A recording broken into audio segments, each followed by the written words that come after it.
Welcome aboard the Just Help Out Mindset podcast, where your compassionate guide, Nicole Venegas, takes the helm. Brace yourselves for an immersive experience as we delve into the heart of crucial conversations. We're set to explore the intricacies of suicide prevention, navigate the landscape of mental health, and boldly shatter the stigma surrounding therapy. This isn't just a podcast, it's an odyssey of resilience and understanding. Join us on this transformative journey filled with stories, insights, and a collective mission to create a world that embraces the strength of empathy and helping others. Fasten your seatbelts. We're about to embark on a voyage towards a healthier, more compassionate existence. Welcome, listeners. I'm your host, Nicole Venegas. This podcast is named after our nonprofit called the Just Help Out Foundation, which is located in Tampa, Florida, and was created from a pure tragedy. My brother died by suicide on May 3rd of 2022, and that horrific day will be forever etched in my brain. A few days before he did it, he said he was feeling hopeless, so our nonprofit organization helps anyone in the community who may be feeling hopeless. And everyone that we help in the community is called a Joey. So far, after being around for 1 year, we have been able to help almost 50 Joeys since our inception, from homelessness, hunger, domestic violence, and mental health. The purpose of this podcast is to explore mental health in its entirety and to let everyone know you are not alone.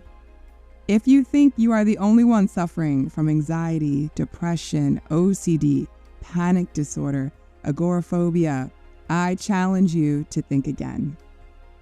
I am also a mental health professional and see clients daily who are strong and courageous, and they have decided to talk about their feelings and process unturned stones in their lives.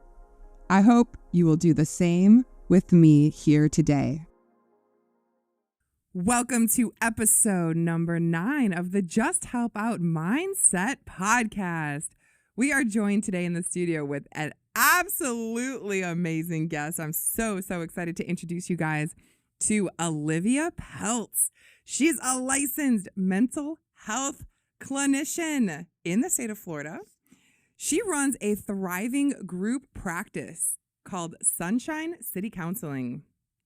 Her approach is relatable, relational, and empathic, as she is known to be the therapist for those who have been in therapy before and didn't find it to be all that transformative. Oh, wow. How many times I have heard people try therapy, they didn't like the therapist, and they gave up. I wish I had a penny or a nickel, whatever.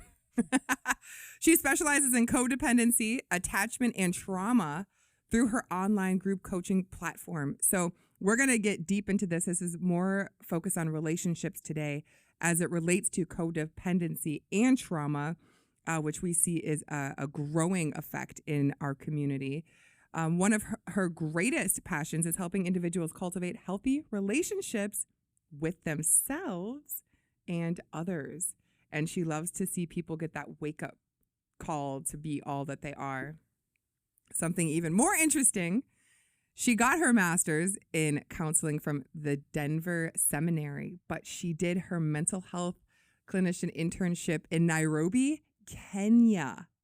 So we're going to talk to her a lot about that as well and her experience, because just changing up the environment, going to another country is amazing. And you can find her in St. Pete riding her bike, playing with her husband and her 2 kids and their sweet golden doodle when she's not helping people get their wake-up call. Welcome to the show, Olivia. I'm so excited that you are here. Thank you. Thank you. She also has her own podcast, so we have a professional in the studio. I hope so. We'll see. And aspiring. Well, let's start with Kenya. Yeah. Because that's not so usually on a bio. Right. I know people are like, Nairobi, Kenya. Isn't that like in Africa? I'm like, yeah, something like that. Honestly, it was really random. It was never in the cards or something that I thought would be on my resume at all. But my sweet now husband, my then boyfriend, was like, there's a chance that I might go to Nairobi and do a soccer academy over there. what do you think about that? This is like prior to us really, really dating. And I was like, sure, whatever. That's not going to happen. It's fine. And then it did. And I was like, oh man, that is really far. And so, yeah. And so we dated, and then I was like, this is terrible. Let's get married. And I convinced my program to let me be the very first student to do an international internship. And so I ended up doing my internship at one of the largest missionary care centers in the whole world. And, wow. That's fascinating. Yeah, it was wild. I mean, people would come from all over the world to come work with us and to sit with us for a couple months at a time. I did debriefings. That's where I learned that I loved working with kids. And so they kind of threw me to the wolves on that one. And so I went to West Nairobi School and gave my time once or twice a week. And then I ended up starting actually a private practice inside of a really large church over there, and got to work with Dr. Gladys Mwiti, who was at the time creating the legislature for psychotherapy within the whole country. And so that was wild. But yeah, I got to do stuff that I never thought ever in my wildest imagination. But it was awesome professionally, and it was really, really tough personally. As you can imagine, living in a foreign country. Oh, yes.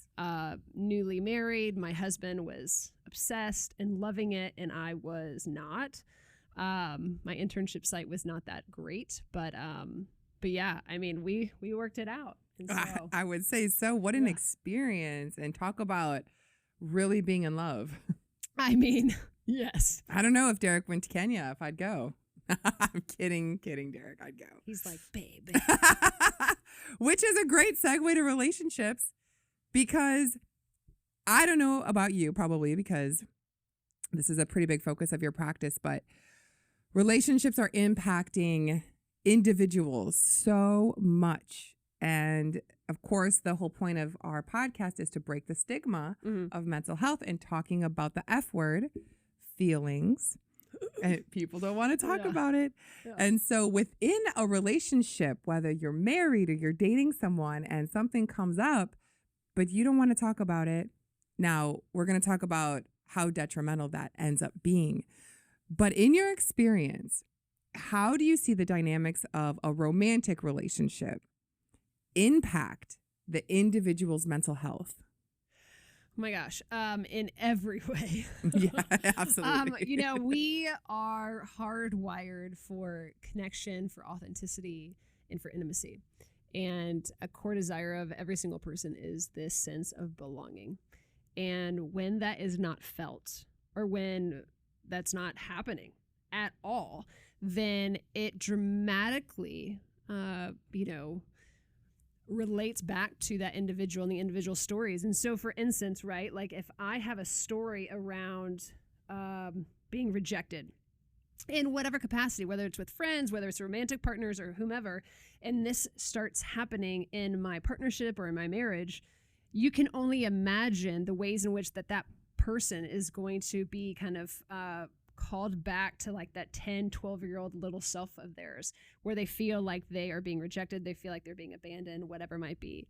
Conversely, maybe for someone who, as a little kid, right, felt like I brought my emotions to my parents and they were dismissed, or I was told to suck it up and, to deal with it, or I had to go away and deal with it on my own. And so when their partner is presenting an emotional experience that they might be having, wanting to resolve something, they might shut down. Yes. And then go away, so to say, as what I kind of relate it to as like going back into a cave. Yes. And then that other partner's like, where'd you go? What the heck? Mm-hmm. And they're perceiving that as rejection, while the other person is more than likely being flooded. Both of them are having this very intense internal experience, and really pushing them back into those kind of primal states of, 6, 7, 8, 10 years old, but they're in grown adult bodies. There's actually a really cool image that was at Burning Man some years ago. And it's basically this wire frame of these two individuals sitting back to back. And in a smaller version, there are these little people inside this like big wire frame.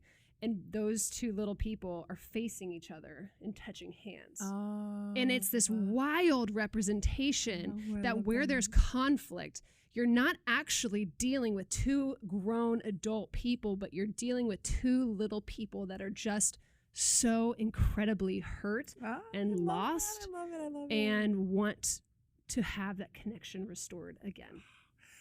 Oh, I love that on so many levels. I always envision people as little kids, grown adults, because that's generally how they act. I have two little kids, but then I go into out into the public, into society, and they're acting the same way as my 2-year-old, just in a bigger body. Right. Oh, absolutely. And I remember when I moved to St. Pete, I was most known for working with kids and teens.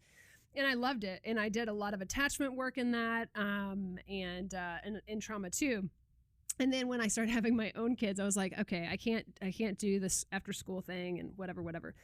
And so then I transitioned to working with adults, and I've had a lot of people be like, oh, how is that? I'm like, it's funny, but I do the exact same thing, just with grown-up versions of people. Absolutely. I'm still dealing with stuff. We're not like playing in the sand, or we're not like drawing pictures like I used to. Which adults would love. Honestly, I miss that. And I do make some of my adults do that. I'm like, I need you to draw this picture. And they're like, what?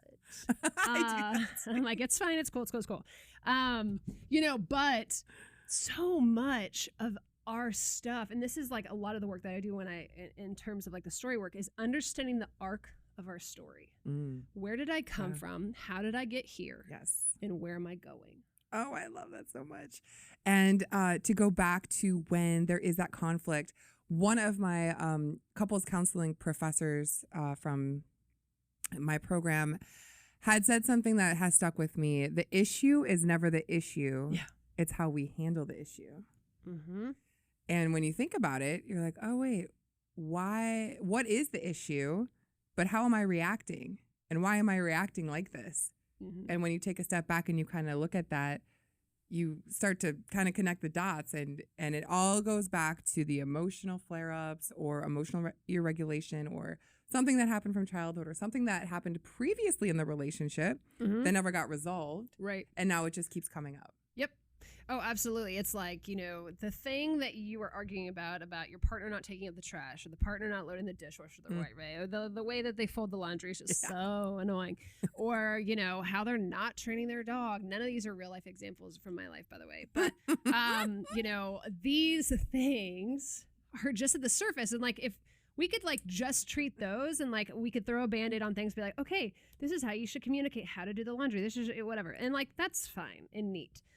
But really, if we can get below the surface of that and kind of the plumb line, there's always a deeper issue going on. But we have to be curious and willing to be curious with ourselves and with our partners to say, what else could this be about? What is it really about the way that they folded that piece of clothing?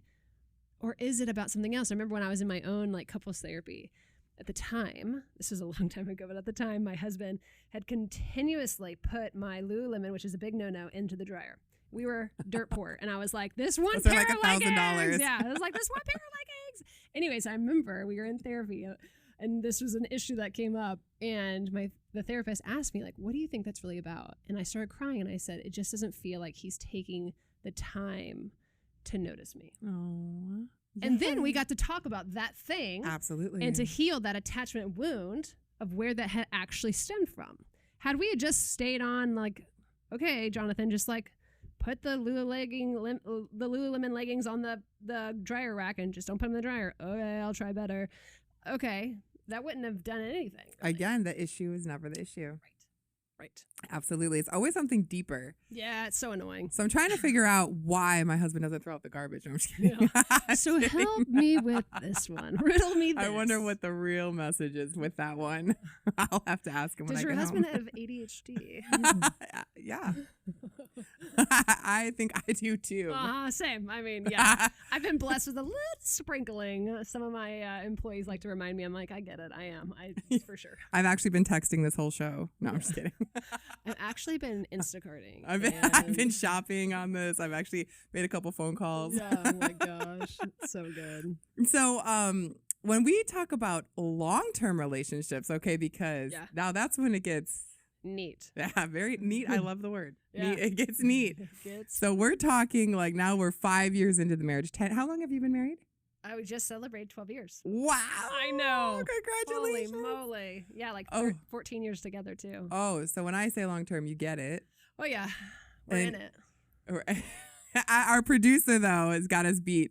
22 years of marriage. Holy moly. Me and my Dare Bear are about to celebrate 3 years. Amazing. And we have a 1 and a 2-year-old. God bless Do the America. math. Yeah, no, I got you. Woo. No, but so you could see, so we're kind of like a shorter term marriage. Your midterm, and our producer here is long, 22 years. That's a long time. Mega long term.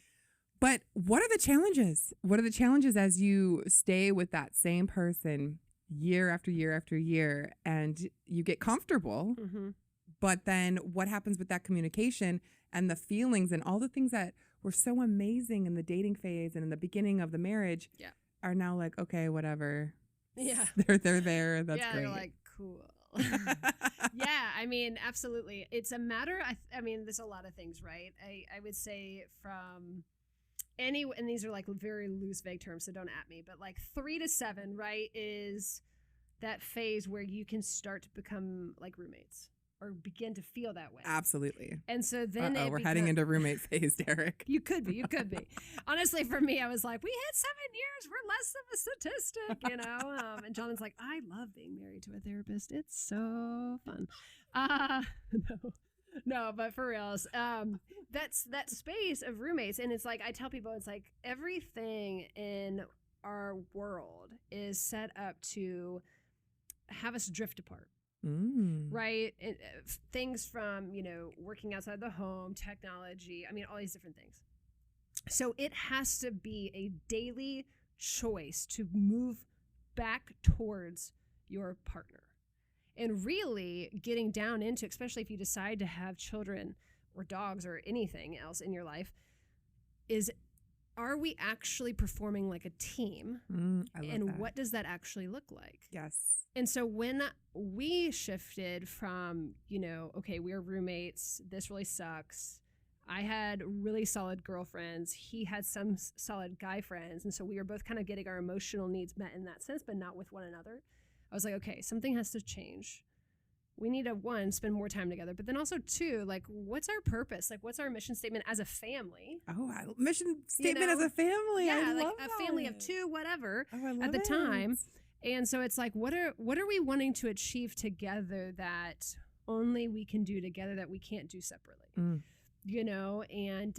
how do we want to impact those around us? What's the kind of influence we want to have, those types of things? And then also when we decided to have children 6 years into our marriage, it was, okay, so we have to be a team because there's no way. And I was like preaching this from the very beginning. I was like, I will not have children if I have to raise them by myself. I said, that sounds terrible. And I've watched so many of my friends do it. And I said, I just don't want to. I was like, if I'm going to have kids, I want to have it with someone and I want to raise them with someone. Yeah. And so, and even now, we have a 5-year-old and a 2-year-old, and and we're constantly having to figure out, okay, like this last morning that didn't work so well. Okay, what can we do differently tomorrow that's going to set us up for better success? All those types of things. Well, it sounds like you guys have great communication. Well, we've had to work you worked on it. Yeah, yes. Yeah, and that's I think a big piece of it is you have to be willing to give the other person the benefit of the doubt. And again, going back to what I said earlier, is to be curious of not only about my own story, but also about the story of the other person. And my husband would be the first to tell you that, like, when he got into therapy and started really understanding his story of origin and how his family of origin impacted the ways in which that he was parenting, the way that he was relating to me, the way he was relating to other people, Absolutely. He was like, oh my gosh, okay, there are things that I want to do differently than what my mom and dad gave me. Yes. And so how can I be more emotionally in tune with Cannon, with Perry, my kids' names? How can I be more, not just a physical body, but how can I be more emotionally in tune with them? And in turn, how can I be more emotionally in tune with my wife? Kudos to your husband. I know. For going. I want the listeners to understand that here today, we have this amazing therapist. She's a licensed therapist. She had already mentioned they've been to couples counseling, and now she's talking about her husband, who I'm sure is a strong man. Oh, yeah. And he has taken that decision to work on himself and go to therapy. And it's not, therapy isn't scary. It's just a matter of, are you ready to kind of face childhood and things like that? Mhm. And so the fact that he's done that and he was able to grow Right. and bring that into the relationship and make it healthier for you and your children Yeah. is amazing. Yeah, I mean, absolutely. And I'll say this too. It's so important to find a therapist that you align with, because Absolutely. it took Jonathan a long time Mm. to find someone that he was like, oh, I remember when he finally found his current therapist, he was like, I get it why you're so obsessed with your coach. And like, Lori is so dear to me, but he was like, I get it now. He was like, because it never really made an impact before, but now I can feel like I'm actually making headway. And I was like, absolutely. I mean, the studies show 90% of the work and the transformation that happens for a client is 90% of it is related to how they feel connected to their provider. Absolutely. And so it's like, if it's like dating, you know, it's like, it is. if you don't feel connected on the first date, you gotta go. Like, absolutely. it's not about them, it's about you. And also, you're paying a lot of money, so like, we're not here to waste time.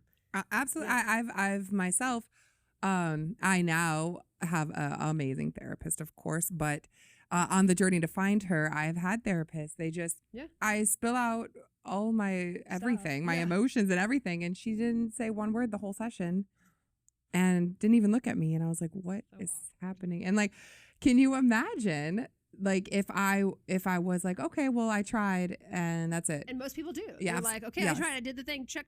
Yep. And it didn't you know, work. Their partner or their friends are like, okay, well, good job for trying. Yeah. But the relationship never gets better and the communication never gets better. Right.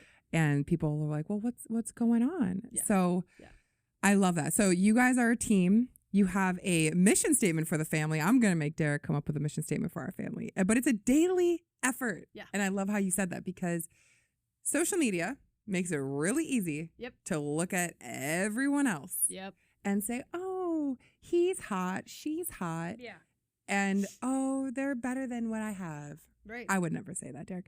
But yeah, social media, like, it's in your face all the time. And I could be looking up recipes, which that's not true, but I could be looking up and then up pops someone or whatever. And it's like in my face.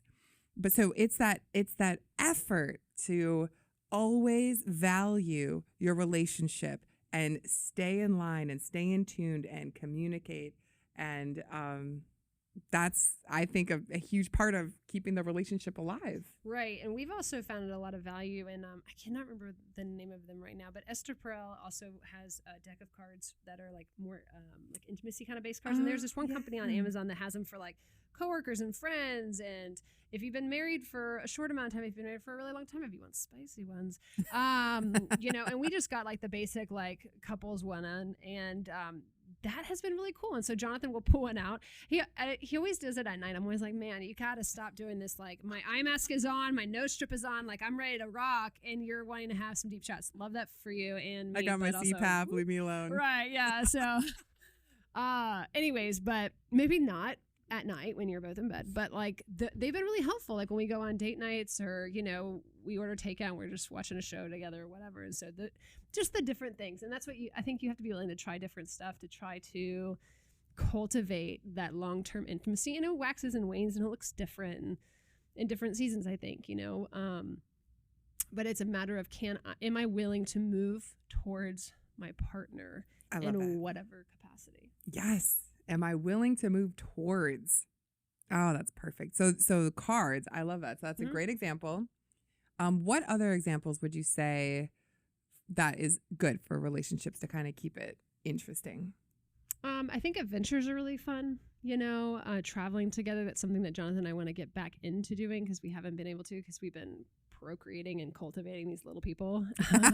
And our bank account's like very low because they're expensive. Negative. Yeah. I know. Like these babies and then their right food. Oh my gosh. But yeah, so I think, you know, adventures, and just honestly asking each other about their lives, you know, and not just like, how was your day? Neat, you know, but being like, oh, like I noticed like when you were talking about that thing, like your eyes really lit up and like you seemed really excited about it. Oh, that would be amazing. Like active listening, reflecting back to Yes. each other, you know, these are good skills that we teach you in couples therapy. I love it. You know, but yeah, I think that's those are huge things. It's like, are you actually paying attention? Are you actually being present? Or are you finding yourself just going through a checklist in your brain and doing the dang thing because like, I'm a good husband, or whatever. I didn't cheat. Yeah, it's like, cool. That's a really low bar, my dude. Like, wow. And like when my clients come in, they're like, well, you know, I wasn't hit or wasn't this or that. Yes, I'm like, I hear love that all the time. But like, listen to yourself. Like, Yes. we should be able to walk over that. Like, that That should shouldn't not even be on the hard. table. Yeah, I'm like, oh my gosh. I'm like, you know, but a lot of the times, in order, and this is what I was going to say earlier, in order to be curious, in order to move towards your partner, there also has to be safety and security in the relationship, because where there is what we call like an attachment wound or a disconnection or a fracture in the relationship of any kind, it doesn't have to be like infidelity or something as big as that. It could be, you know, it could be even the most subtle of things of, you know, maybe you change plans and you don't consider your partner and you just make them. And then you tell your partner what you're doing instead of, hey, it's a conversation, I'm informing you, da-da-da-da. Perhaps that could have been a break, whatever it might be. It's the respect factor. Right. And so consideration. there has to be safety in the relationship in order for me to want to move or be able to move towards the other person, to be vulnerable, to share anything, to even want to open up to them. Otherwise, I'm going to be closed off, guarded appropriately. That's right. And have some pretty strong boundaries up. And I've seen that, that if, so say the significant other tells the other one something and they react how the other one was not wanting them to react. From now on, they're not going to open up about that specific subject. So, which is hard to, of course, base your reaction. But if you're critical or if you're negative all the time, they're not going to want to come to you and tell you about experiences that they've had. So kind of keeping an open mind and understanding what your significant other is trying to tell you, I think would help as well. And we're already out of time. I don't even know how it happened, but I do want to touch, we're going to have a segment 2 for sure. But the one thing I wanted to touch on and get your thoughts on the opposite spectrum of the relationship and the breakup aspect. How should somebody maintain their mental health during the breakup process? Because that I have seen is extremely traumatic in certain situations, and it could actually lead to suicide. Yeah, it is. I mean, breakups are so tricky because they can be so nuanced, I think, too, depending on the nature of the relationship or the volatility of the relationship or the toxicity of the relationship or whatever. But assuming that, like, it was pretty amicable, or at least for one person, and the relationship was, you know, fine, there was no kind of like abuse or any kind of toxic stuff in that regards, I think for the person who is broken up with, you know, it's a matter of, what do I need in order to find closure? That you certainly didn't ask for this. You certainly don't want it. Maybe you didn't even see it coming when the other person broke up with you. But what would be helpful for you to find closure? Maybe it's asking certain questions. Maybe it's wanting to ask those questions, but knowing that that's not the best thing for you. Yeah. But I would also say that you cannot, just as much as you can't date on an island, you cannot survive on an island by yourself. Oh. And so we have to be in community. And so I always tell people, I'm like, if you're going to date well, and date well in community, because that's actually life. Whenever we see folks who are married or dating and they're just like, la, la, and they're on their own and they don't have any friends, or like one person in the partnership doesn't have a lot of friends, I'm like, that's a red flag. Why do they not? Oftentimes you see that happening a lot with like codependency or emotional abuse kind of situations, because they're trying to isolate the person, like, you're my world and you're amazing. It's like, no, that's not healthy, because as much as we are created to be like individuals and to exist within a community, we cannot date on an island, and you can't survive on an island either. And so if you've been broken up with, it's like, who is your support network? Yeah. It doesn't have to be a lot of people. Like I always say, I'm like, the front row people, there's not a lot of room on the front row. It's like 1, 2, or 3 people who have the innermost of chambers. Yeah. That you can voice the scary things to, of like, this is really terrible, or you're having very scary thoughts, or whatever it might be. And so that way they can kind of come around you. I remember when my brother died when I was in college, and I remember I didn't really want to talk about it, but I remember they were like, you just need to go into like our common area of our dorm. I was like, I don't want to go anywhere. Just come in here. And I walked in, there's like 30 of my friends who were just like sitting there holding hands, and they just wanted to like pray for me. Oh my God. And it was the coolest thing of like, I didn't have to say anything. And it's like the Henry Nouwen quote. It's like the people, you don't remember people for what they've said to you. You remember them for how you felt sitting next to them when something unspeakable has happened. Absolutely. And it's true. It's like, all you need is someone who can sit next to you and have empathy, not to fix it, but to say, you know what, I don't know what to say. And this is really terrible, but we're going to figure this out together. Yeah, You're not, I'm here you're for not you. alone. Right. First of all, I am so sorry about your brother. I did not know. Yeah. I mean, I generally don't lead with it. Yeah. How did he pass away? It's kind of a freak thing, honestly. He was multi-handicapped and was really, really sick. Long story short, he was really, really sick. They took him into the doctor. They were going to run a lot of tests. And my dad was actually with him. And he finally went to sleep because he had been like not sleeping and throwing up and all these things. And the doctors came in. They're like, okay, we're going to go in for your like CT scan or whatever. And one of the nurses was like, oh, this other nurse didn't hook up his heart monitor. Oh, no. And so they put it in. He had flatlined and he had been dead for like 45 minutes. And so it was a malpractice issue. They just didn't, no one caught it. And the doctor's best guess is that he probably threw a blood clot of some kind. But yeah, as you can imagine, I mean, it just came out of left field. And so it was my sophomore year. It was December 1st. And I was in the middle of taking exams. And my school thankfully canceled the rest of my exams, and then I got to fly home. But yeah, I mean, it was, no one expected it to happen. I am so, what was your brother's name? Stephen. Oh. Yeah. So now you have your own angel Yep. with you all the time. Yep. Stephen's here. Yeah. Yes. He's with Joey. Yep. Exactly. Oh my goodness. Wow. So, that's extremely traumatic. But I love how you said you just wanted in that moment to someone to sit with you and just be there, because there's another episode that we talked about grief and people don't know what to say. Right. It's awkward. It's very awkward. Yeah. I have lost my brother, of course, and people didn't know what to say. And I don't even know what to say in moments like that. But it's just being there and showing support. There's nothing you can say that's going to make it better. Right.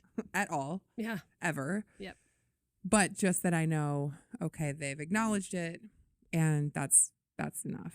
That's all I need. So yes, this episode, I know we're like way over time, but you are phenomenal. We're gonna definitely have another show on this. The breakup advice that you would give someone is to just, if you needed to find the closure, don't be alone. Look for help. Don't be afraid to talk about it. You're going to feel, of course, you're going to go through a lot of feelings in a breakup, of course. And it's the stages of grief, right? Yes. So like, you're going to be sad, you're going to get pissed off, you're going to feel overwhelmed, you're going to feel all these different emotions. It's like, stay where your feet are. Notice what's happening in your body. And, asking yourself, like, what is true right now in this moment? And also, what is the story that I'm telling myself? Because there's going to be a whole lot of things that are going to be like, oh my gosh, it's me. Oh my gosh, I suck. Oh my gosh, this. I'm ugly. I'm whatever. It's like, no. That the breakup has more to do with what that other person needed. And true, like, you weren't able to fulfill those things. And that's okay, because you're never supposed to fulfill those things for someone else. Absolutely. And so it's like, okay, so what do I need in this moment to feel grounded, to feel more like myself? How can I stay where my feet are? Oh. Oof, so good. So good. All right. As we wrap this up, Olivia, thank you so much for being on the show. So your practice is Sunshine City Counseling. How can people get a hold of you?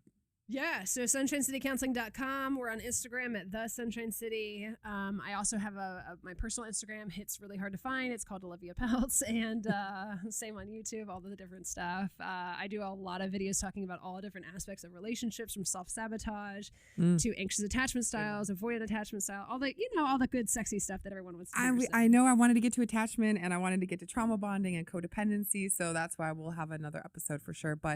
But look her up. She's phenomenal. She has videos. She has a podcast. She has her own counseling practice. I mean, my goodness, reach out to her and she will guide you in the right direction. To my listeners, thank you so much for listening today. We know relationships can be difficult to be in them, and it is even difficult to get out of them. But we are here to support you for that. And don't ever be afraid. We've all been there. We've all had relationships that were bad. We've had relationships that were good, hopefully. But we are here to support you in that journey that you're on. So thank you so much for tuning in today. Please join us next week for another episode of the Just Help Out Mindset Podcast.